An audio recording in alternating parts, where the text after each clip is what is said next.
naturista y quiropráctico por tercer día. ¿Cómo estás, Cristino? Buenos días. Bien, Santiago, muy contento de estar aquí. ¿Cómo les ha ido en estos 2 días? Trabajando con personas con fibrosis, con hernia de disco, con dolor de espalda. Ayer atendí a un funcionario que traía su columna muy desviada hacia el lado izquierdo de la zona cervical. Entonces, el dolor en la noche a todas horas, estar moviendo el cuello para eliminar este malestar, ¿no?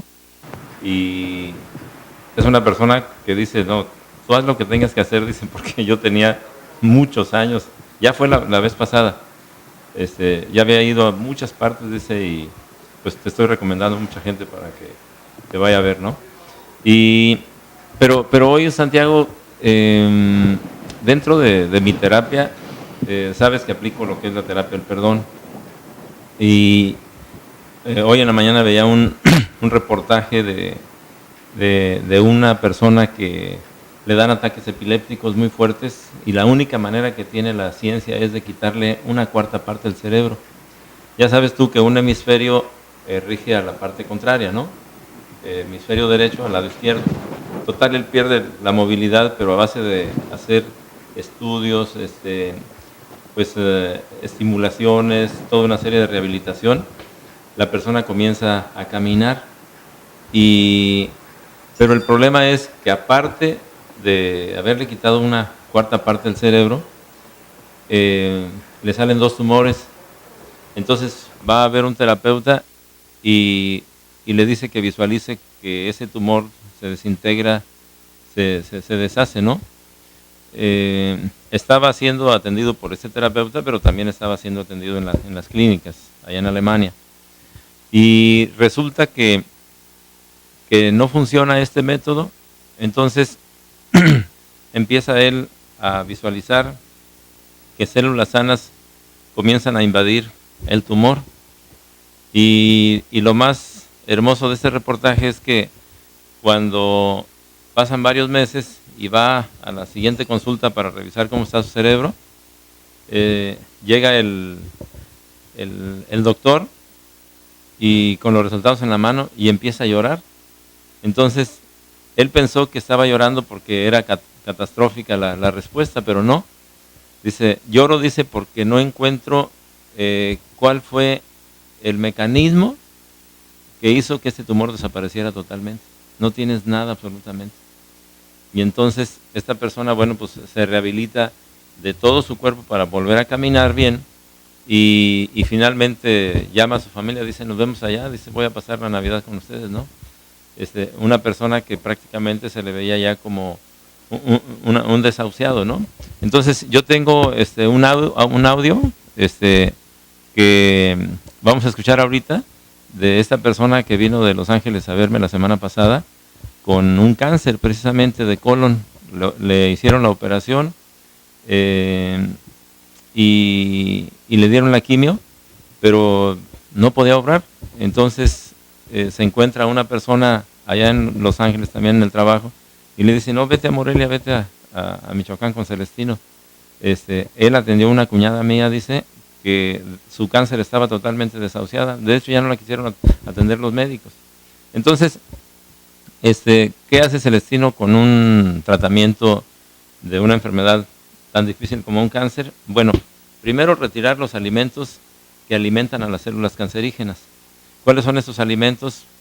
Sal iodatada, azúcar refinada, café, sobre todo el café cuando lo toman con azúcar, porque ahí ya se transforma totalmente, ya no funciona. Se puede tomar una tacita de café natural, pero ya cuando está la gente tomando mucho café con azúcar, ya pierde su función curativa del café, ¿no? Entonces las carnes rojas, todo lo que es enlatados y leche y derivados. Esos alimentos y más la manera equivocada en que se comen, entonces están haciendo que las células cancerígenas prosperen también, se alimentan, se nutren de eso. Pero lo más vital, lo más importante es que el paciente entra en un trabajo de un cambio de programación. O sea, no sé si has visto tú a los lamas tibetanos cuando están con un mala, que le llaman así, que viene siendo un rosario de 108 cuentas, y están repitiendo Om Mani Padme Hum o algún otro mantra. Y entonces al estar repitiendo, visualizan ellos una deidad arquetípica, que en el caso de una persona católica, bueno, pues puede visualizar a la Virgen María, a Jesús, a Cristo, que está en su cabeza derramando una leche blanca, que está sacando todas las impurezas de su cuerpo, la enfermedad. Yo, por toda la experiencia que tengo, no le voy a imponer al paciente una imagen diferente. Al contrario, con la que estés bien familiarizado, en la que tengas toda la confianza en Dios o en Cristo, en la Virgen, en quien sea, cualquier santo, es importante que te refugies en eso para que puedas crear una visualización creativa. Esta visualización creativa ya está científicamente aprobada como una ciencia, porque cuando tú empiezas a visualizar esta transformación de cómo eliminas la enfermedad y cómo estás cambiando esa enfermedad por un estado de salud pleno, pues se da lo que se dio en este fenómeno, ¿no? De este científico que empieza a llorar porque dice, caray, ¿cómo fue que desapareció ese tumor, no? Entonces, la frontera entre el espíritu y la materia, la mente, tiene todavía muchas cosas, tenemos muchas cosas de que aprender. Y de ahí que cuando yo hago la terapia del perdón en el paciente, se trata precisamente de que pueda eliminar de toda su vida las experiencias que fueron difíciles en la niñez. Por ejemplo, si una niña fue violada, si fue tocada sexualmente, si fue golpeada. Normalmente una mujer le cuesta trabajo alcanzar el orgasmo cuando ya está casada, si hubo una violación, si se le tocó sexualmente, si su padre golpeó mucho a su madre cuando ella era pequeña. Entonces, el inconsciente queda cargado de una rabia, de un enojo al papá, pero al mismo tiempo después ya crece y lo ve, acomoda las piezas del rompecabezas y dice, bueno, pues es que mi papá era así y todo lo demás, pero su inconsciente ya quedó cargado. Resulta que cuando se casa, le cuesta trabajo realmente poder expresar el orgasmo porque trae mucho enojo hacia el papá de cuando era niña. Y la otra es también de que se sofoque religiosamente al sexo como pecado, como malo, como sucio. Entonces, todo eso hace que una mujer tenga dificultades de expresar. Pero sucede lo mismo con los traumas y los miedos.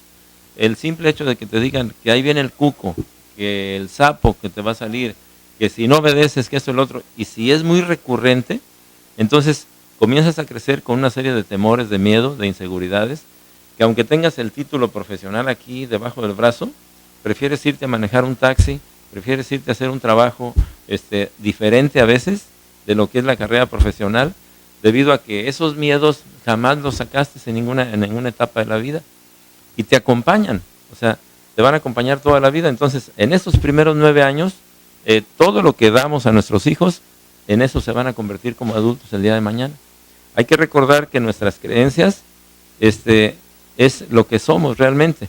Entonces, si tienes creencias irracionales, aquellas que descansan en todo lo que es una serie de conceptos equivocados, así te vas a comportar y los vas a defender como si fueran verdades, hasta que la vida te hace chocar y decir, no es eso. O sea, en cambio las creencias racionales son aquellas que concuerdan con la realidad, con tu físico, que aprendes a quererlo, aprendes a aceptarlo, ¿no? A veces se nos hace fácil decir, gordo, panzón, un adjetivo calificativo, flaco, etcétera, ¿no?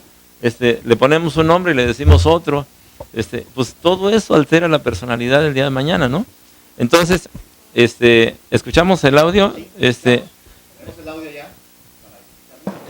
vamos a escuchar el audio y ves cómo esta persona en 3 días pudo obrar perfectamente bien con el tratamiento, pero sobre todo la terapia que hicimos del perdón con el compañero de trabajo y con su hijo, que era donde él descargaba mucho enojo, mucha rabia. A ver, escuchamos.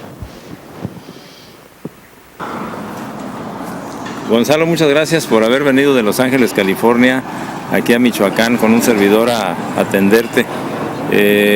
¿Cómo te sientes tú? Oh, bien contento, doctor. Muchas gracias por haberme atendido, ya que esto era casi como una emergencia.